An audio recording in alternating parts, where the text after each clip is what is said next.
Welcome back to our YouTube channel Jaspal ji के tech. अगर आपने हमारे चैनल को सब्सक्राइब नहीं किया है तो जल्दी से जाके सब्सक्राइब करें और शेयर करें। आज जब हम पढ़ने वाले हैं 6 अक्टूबर के करंट अफेयर्स के बारे में, तो चलिए आज की वीडियो हम स्टार्ट करते हैं। फर्स्ट क्वेश्चन हमारे पास आता है, recently president Draupadi Murmu has granted assent to the women reservation bill 2023 which mandates a 33% reservation for women. This reservation will not be provided to women in which of the following governing body.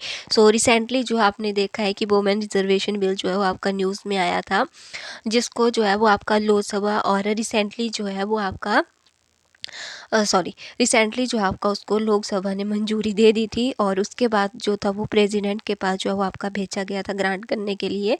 President जो है हमारी द्रौपदी मुर्मू, उन्होंने जो है वो grant जो है उसे असेंट कर दिया है। इन जो आपका वुमेन रिजर्वेशन बिल में है, इसमें आपकी कौन सी गवर्निंग बॉडी जो है वो नहीं आती है। इसमें आपकी लोकसभा भी है, स्टेट लेजिस्लेटिव असेंबली है, आपका एनसीटी जो है आपकी national capital territory of Delhi. इन सभी में जो भी वुमेन्स जो होंगी आपकी, उन्हें 33% रिजर्वेशन जो है वो दिया जाएगा। एक्सपेक्ट किसे? राज्यसभा। आपका ऑप्शन सी जो है ये राइट आंसर है, राज्यसभा। राज्यसभा में जो है वो वुमेन्स को जो है वो रिजर्वेशन प्रोवाइड नहीं करवाया जाएगा। ये सब जो है वो याद रखिएगा। इसके अलावा आप इसमें क्या याद रखेंगे, इससे रिलेटेड जो आपके क्वेश्चंस हैं, ये आपका कौन सा अमेंडमेंट बिल है, तो ये आपका 128, तो ये आप रखेंगे कॉन्स्टिट्यूशन का अमेंडमेंट बिल 128 है। ये एक्ट कौन सा है ये, तो 160th जो है ये आपका एक्ट है, और 128वां ये आपका कॉन्स्टिट्यूशन का अमेंडमेंट बिल है। तो दोनों आप जो है वो इसमें याद रखेंगे। और इस बिल का नेम क्या है, अगर आपसे पूछा जाए रिसेंटली जो आपका वुमेन रिजर्वेशन बिल जो है वो पास हुआ है, उस बिल का नाम क्या है। जो आपका वुमेन रिजर्वेशन बिल है 2023 का, उसका नाम है नारी शक्ति वंदन अधिनियम।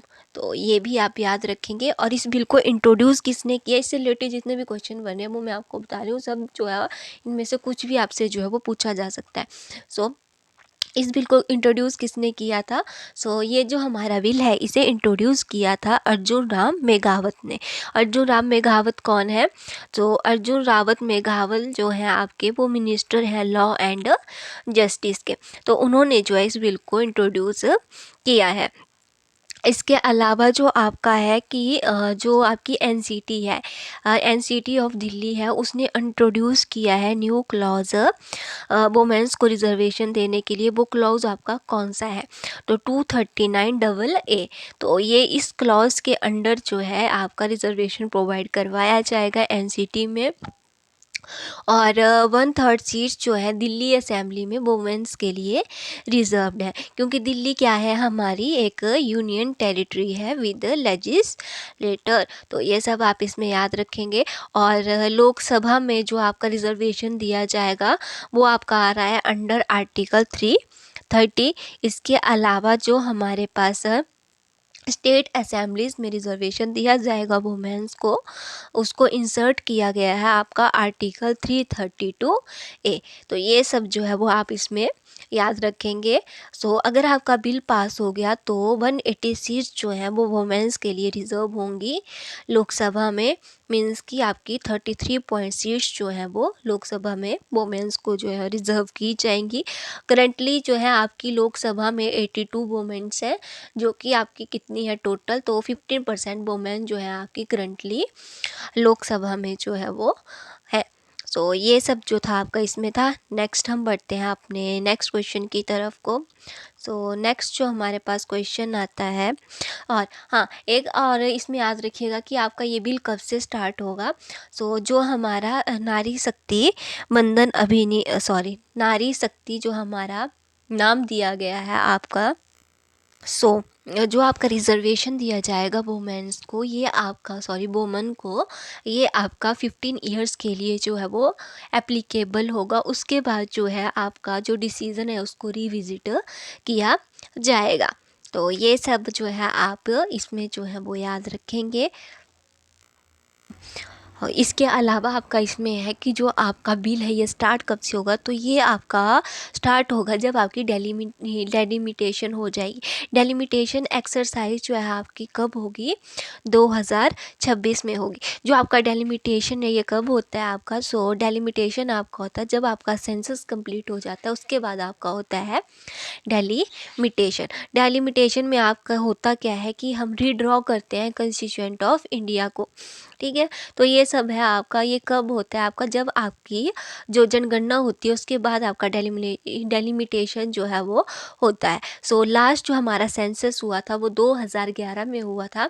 उसके बाद आपका हर 10 ईयर के बाद होता है, लेकिन कोरोना की वजह से वो आपका नहीं हुआ था। सो मीन्स कि आपका अगर आपका डेलिमिटेशन जो है वो 2026 में डन होगा तो उससे पहले पहले जो है हमारा सेंसस जो है वो हो जाएगा। तो ये सब भी जो है आप इसमें याद रखेंगे। बढ़ते हैं अपने नेक्स्ट क्वेश्चन की तरफ को। नेक्स्ट क्वेश्चन है हमारा, recently who among the following has been nominated by Directorate of Rural Sanitation, Union Territory of Jammu and Kashmir as the ambassador for the Bahar Engaged Waste, which is an initiative to tackle sanitation challenges in rural areas of Jammu and Kashmir।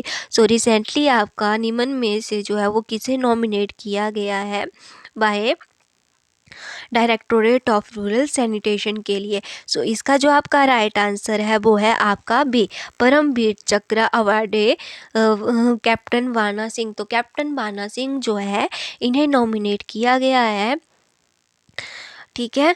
किसने किया है, तो directorate of rural sanitation union territory of Jammu and Kashmir ने जो है इन्हें nominate किया है एज अम्बेसडर। किसका अम्बेसडर इन्हें बनाया गया है, सो वार अगेंस्ट वेस्ट जो है आपका जो किसका इनिशिएटिव है, जो एक इनिशिएटिव है टैकल करने के लिए सैनिटेशन चैलेंजेस को जम्मू कश्मीर के रूरल एरियाज़ में।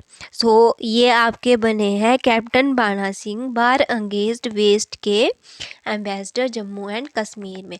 तो ये भी आप याद रखेंगे। नेक्स्ट जो हमारा क्वेश्चन आता है वो है आपका, recently which of the following organization has recently release the review of Maritime Transport 2023, highlighting the issue of greenhouse gas (CHG) emission from international shipping and challenges in decarbonization।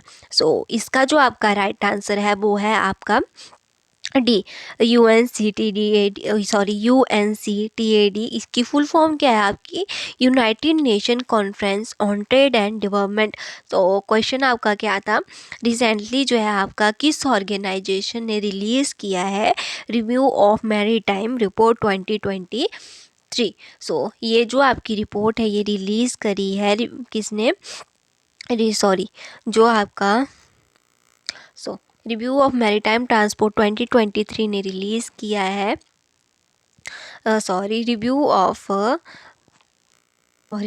Review of maritime transport उसको release किया है UNCTAD ने, ठीक है।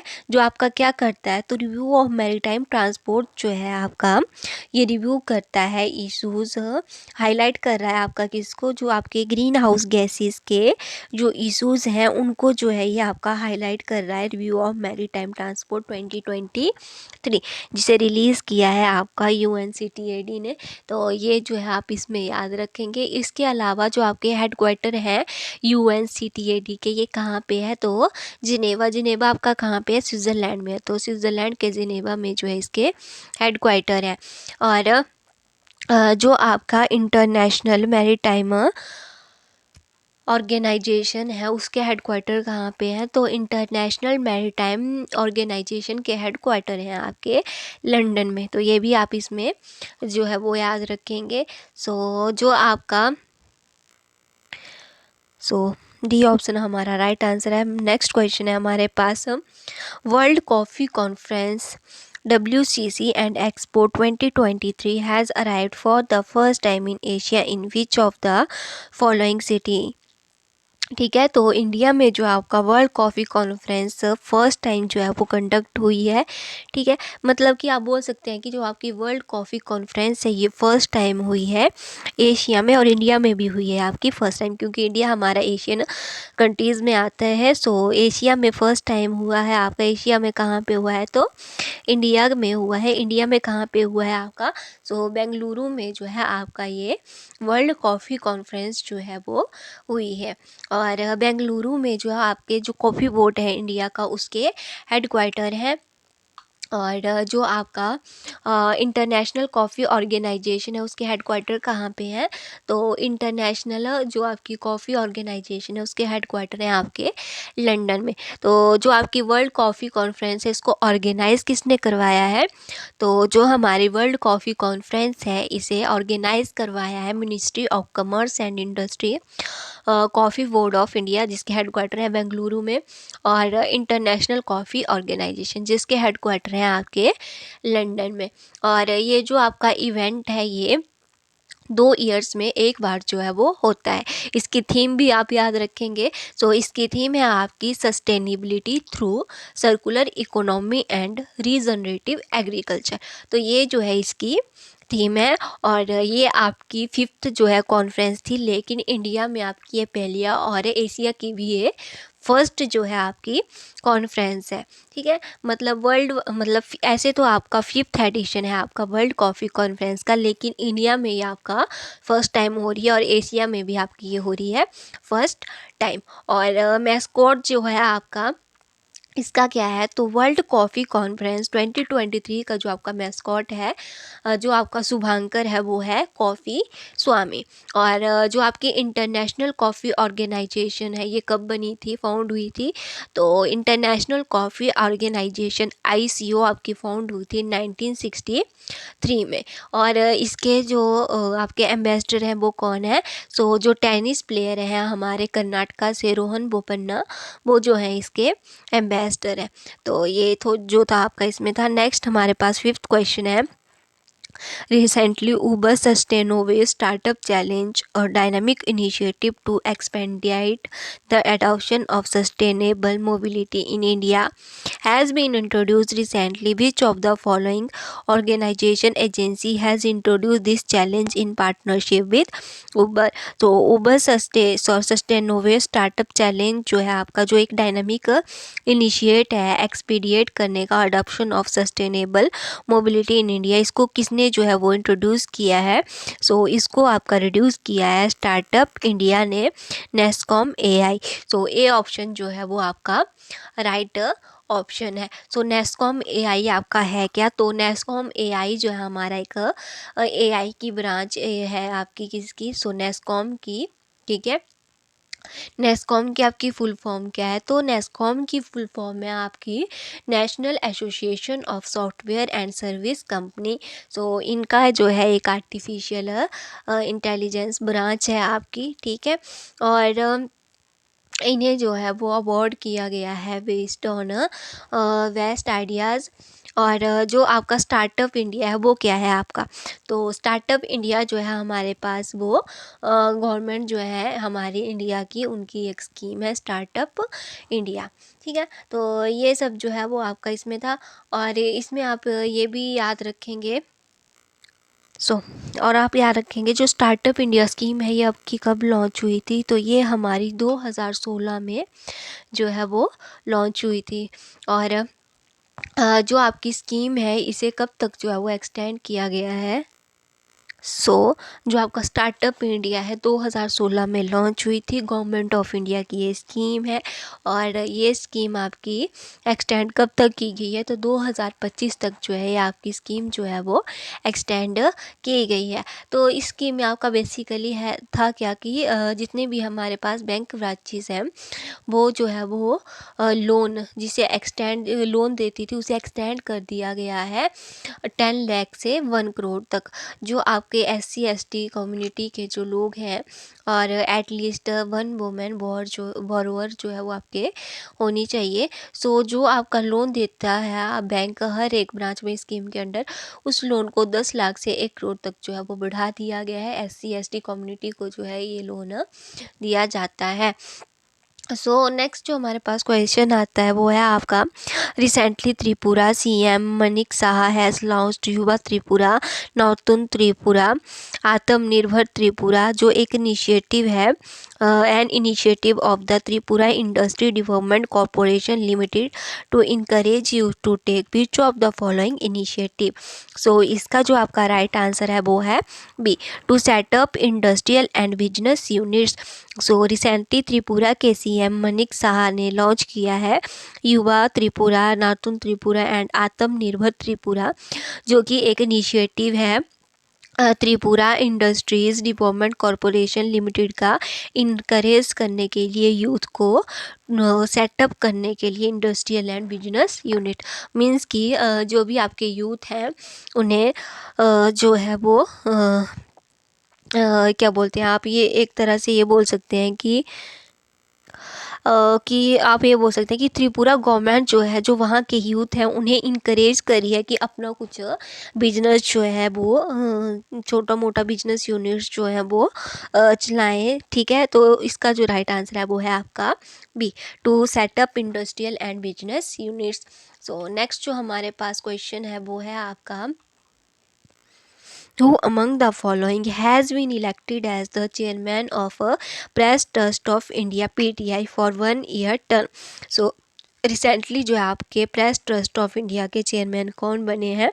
सो D option आपका right answer है, KN शांत कुमार। तो ये जो है आपके अब पीटीआई के न्यू चेयरमैन जो है वो बने हैं नेक्स्ट 1 ईयर के लिए। और ये एक जर्नलिस्ट हैं डेक्कन हेराल्ड से। और पीटीआई जो है आपके वो क्या है, तो पीटीआई जो है आपका एक सॉरी जो पीटीआई है आपका प्रेस ट्रस्ट ऑफ इंडिया, ये आपका स्टार्ट कब हुआ था। सो ये आपका स्टार्ट हुआ था 1949 में वर्किंग में, जो आपका आया था। तो 1949 में आपका फंक्शनिंग में आया था और 1947 में जो है आपका इस्टेब्लिश हुआ था। सो जो आपका प्रेस ट्रस्ट ऑफ इंडिया है इसके हेडक्वार्टर कहाँ पे है, न्यू दिल्ली में है। और KN शांत कुमार जो है ये एक जर्नलिस्ट हैं डेक्कन हेराल्ड से। और पीटीआई आपका है क्या, सो एक जर्नलिस्ट की एसोसिएशन है। सो ये जो है आपकी पीटीआई, तो ये एक एसोसिएशन है जर्नलिस्ट की और प्रेस ऑर्गेनाइजेशन है इंडिया में। तो बढ़ते हैं अपने नेक्स्ट क्वेश्चन की तरफ। Recently the regiment of artillery and operational arm of Indian army has observe which of the following days as the gunners day. So regiment of artillery as एक जो है आपकी ऑपरेशनल आर्म है Indian army की, जिन्होंने कौन सा day जो है वो इस ईयर किस दिन जो है अपना गनर्स डे जो है वो सेलिब्रेट किया है। सो ए ऑप्शन इसका राइट आंसर है, सितंबर 28 को जो है इन्होंने गनर डे जो है वो सेलिब्रेट किया गया है। और ये आपका कौन सा गनर डे था, तो 197th गनर्स डे जो था वो आपका ये था। और इसके अलावा हमारे पास इसमें आप ये याद रखेंगे कि इंडिया में जो है सिर्फ एक गनरी स्कूल है और वो आपका कहाँ पे है, INS द्रोणाचार्य जो है उसका नाम है। और it was given president colours. तो ये जो था आपका इसमें था। और इसके अलावा आप ये भी याद रखेंगे जो आपका इंडिया में है उसमें सिर्फ एक आर्टिलरी यूनिट है, जो आपकी कब बनी थी, तो 28 सितंबर 1827 को जो है ये आपकी बनी थी। एक ही आर्टिलरी यूनिट है आपकी इंडिया में। एंड नेक्स्ट जो हमारा और गनरी स्कूल आपका कौन सा है, तो गनरी स्कूल जो है वो है आपका INS द्रोणाचार्य। नेक्स्ट जो हमारे पास आता है वो है आपका question, recently who among the following has been jointly awarded with 2023 Nobel prize in chemistry. So Nobel prize जो है वो केमिस्ट्री में जॉइंटली वो है किसे मिला है, सो जॉइंटली जो है आपका ये मिला है नोबल प्राइज़ केमिस्ट्री में मोंगूजी वावेंदी लुइस इब्रुश एंड एलेक्जी वन एकी। तो इन्हें जो है वो जॉइंटली अवार्ड मिला है केमिस्ट्री में। नेक्स्ट जो हमारे पास क्वेश्चन आता है वो है, recently union government has extended the tenure of Nitin Gupta, the incumbent chairman of the Central Board of Direct Taxes, till which of the following date। तो नितिन गुप्ता जो है इनका टेन्योर एक्सटेंड कर दिया गया है, जो कि चेयरमैन है CBDT के। सो 30 जून 2024 मीन्स कि ए ऑप्शन आपका राइट आंसर है। तो 30 जून 2024 तक जो है इनका टेन्योर जो है वो एक्सटेंड कर दिया गया है। नेक्स्ट हमारे पास आता है recently which of who among the following has taken oath as the union public service commission member. So recently जो है आपके दिनेश दासा, तो बी ऑप्शन आपका राइट आंसर है। सो दिनेश दासा जो है ये न्यू मेंबर बने हैं यूनियन पब्लिक सर्विस कमीशन के, और ये आपके गुजरात कैडरे के हैं। फॉर्मर चेयरमैन थे आपके गुजरात पब्लिक सर्विस कमीशन के। और ये कहा जाता है जो दिनेश दासा है ये काफ़ी अच्छे जो हैं वो, मतलब इनके चेयरमैनशिप में जो भी आपके एग्ज़ाम हुए हैं गुजरात में वो UPSC से भी टफ हैं, जिन बच्चों ने भी दिए हैं। सो ये एक ऐसे पर्सन थे जिन्होंने रिवॉल्यूशनाइज किया था गुजरात PSC को, और अभी जो है आपके ये क्या बन गए हैं। सो अभी जो है ये UPSC के मेंबर बन चुके हैं।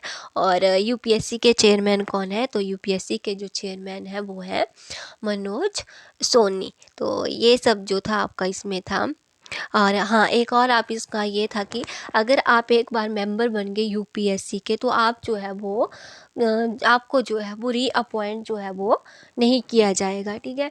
तो ये जो था आपका इसमें था। और जो UPSC के मेंबर होते हैं आपके, इन्हें 6 इयर्स के लिए जो है वो अपॉइंट किया जाता है, जब तक वो 65 ईयर के एज के नहीं हो जाते हैं।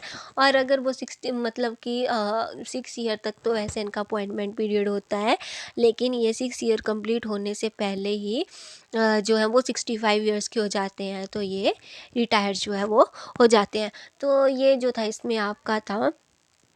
और जो आपके चेयरमैन और मेंबर होते हैं UPSC के, उनको कौन अपॉइंट करता है, तो जो भी हमारे UPSC के चेयरमैन और मेंबर होते हैं उन्हें अपॉइंट करते हैं हमारे इंडिया का प्रेसिडेंट। तो इन्हें किसने अपॉइंट किया है, तो प्रेसिडेंट द्रौपदी मुर्मू ने जो है इन्हें अपॉइंट किया है।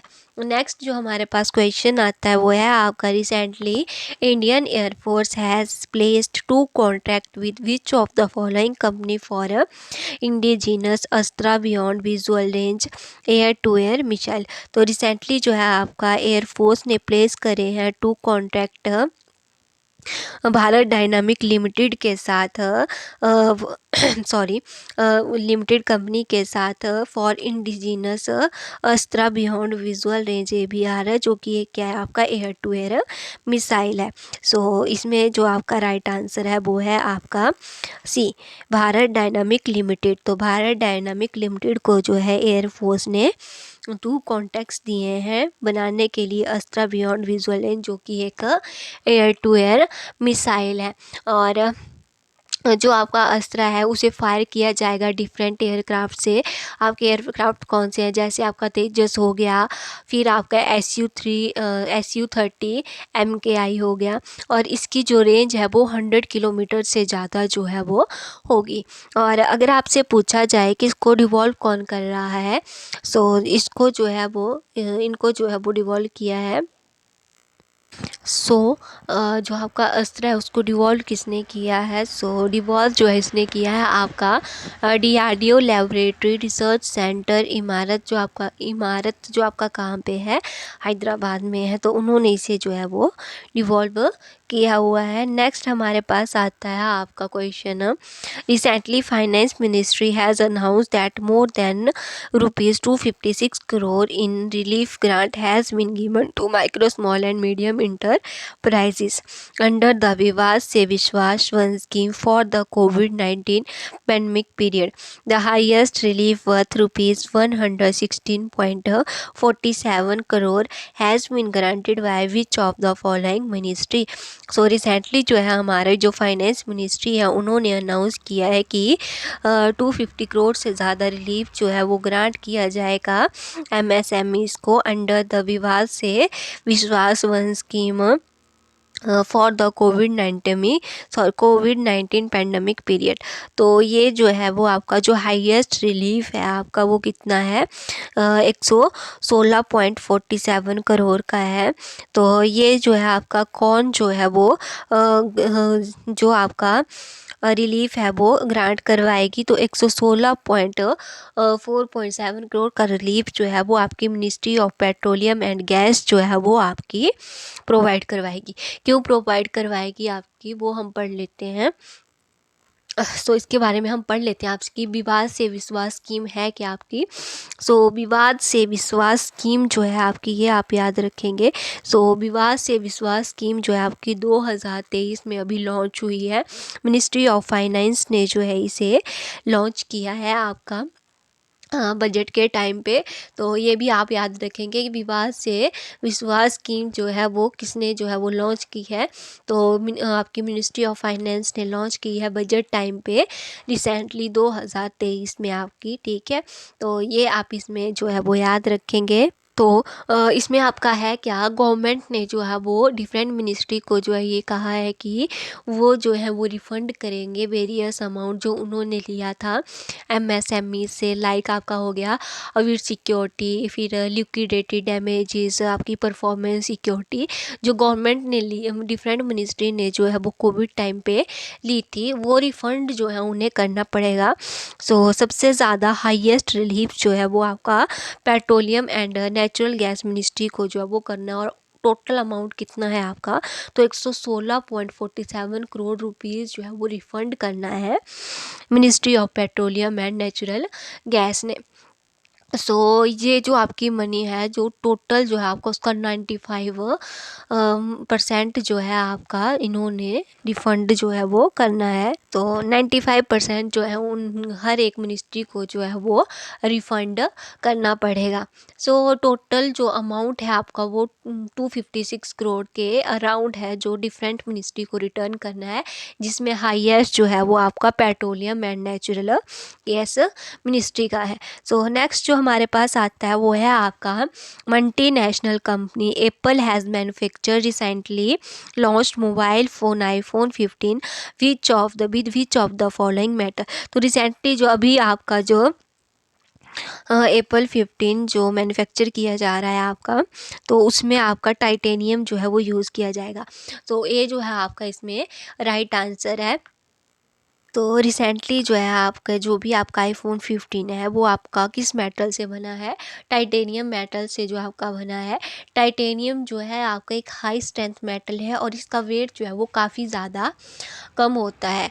और जो आपका टाइटेनियम है इसे बोन ट्रांसप्लांट में भी जो है वो यूज़ किया जाता है। और ये आपका 2% स्ट्रॉन्ग होता है एल्यूमिनियम से। सो हमारे पास 3 कंपनी जो आपकी आईफोन को मैन्युफैक्चर करती है इंडिया में, वो आपकी कौन कौन सी हैं। सो इंडिया में जो 3 कंपनीज़ आईफोन मैन्युफैक्चर करती हैं वो तीनों कंपनीज़ आपकी कहाँ से हैं। सो तीनों कंपनीज़ जो हैं वो आपकी ताइवान से हैं। एक आपकी फॉक्सकॉन हो गई, एक आपकी विस्टोरन हो गई और एक आपकी पेगाट्रॉन हो गई। तो ये जो आपकी 3 कंपनीज़ हैं जो ताइवान की कंपनीज़ है, ये इंडिया में जो है वो आपके आईफोन्स जो हैं वो मैन्युफैक्चर करती हैं। तो ये आपका इसमें था। और एक आप इसमें ये भी याद रखेंगे कि एप्पल के सीईओ कौन है। तो एप्पल जो आपकी कंपनी है उसके सीईओ है टिम कुक। तो नेक्स्ट जो हमारे पास क्वेश्चन है वो है आपका fintech credit and payment startup slice and which of the following bank have announced their intention to merge the two entities. So fintech credit और पेमेंट स्टार्टअप स्लाइस और जो आपका north east small finance bank है, इन्होंने announce किया है कि ये मर्ज करेंगे 2 एंटिटीज़ को। सो ये आपका डी जो है इसमें राइट आंसर है, north east small finance bank. और जो आपका north east small finance bank है, so north east small finance bank हमारा स्टार्ट कब हुआ था, तो 2017 में ये आपका स्टार्ट हुआ था। और इसके हेडक्वार्टर कहाँ पे हैं, तो इसके हेडक्वार्टर हैं आपके गुवाहाटी असम में, ठीक है। तो जो आपका एसएफबी है वो क्या करेगा आपका, तो जो स्मॉल फाइनेंस बैंक है ये आपके 50% और करेंटली इंडिया में जो है वो 12 करंटली जो है हमारे इंडिया में वो 12 स्मॉल फाइनेंस बैंक जो है वो हैं। और जो आपके फिनो पेमेंट बैंक हैं उन्हें भी कन्वर्ट किया जा रहा है स्मॉल फाइनेंस बैंक में। तो ये भी आप याद रखेंगे, अगर आपसे पूछा जाए इंडिया में कितने स्मॉल फाइनेंस बैंक हैं तो 12 जो है वो अभी हैं। और जो आपके फिनो पेमेंट बैंक हैं उन्हें भी जो है वो स्मॉल फाइनेंस बैंक में जो है वो कन्वर्ट कर दिया जाएगा। आज के लिए बस इतना ही। अगर आपको वीडियो अच्छी लगी हो तो लाइक करें, शेयर करें, सब्सक्राइब करें। Bye bye, thank you.